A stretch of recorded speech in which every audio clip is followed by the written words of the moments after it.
لقاء ربه فليعمل عملا صالحا ولا يشرك بعبادة ربه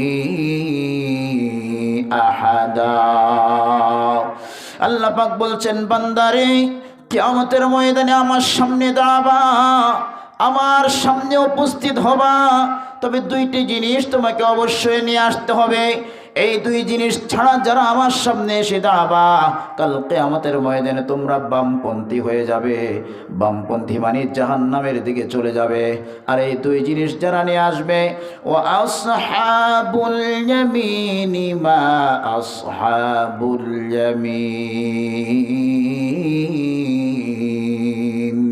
এই দুই জিনিস যারা নিয়ে আসবে আল্লাহ রব্বুল আলামিন তাদেরকে ডানপন্থী হিসেবে রাখবেন, আর ডান দিকে আল্লাহ পাক জান্নাত রেখে দিয়েছে।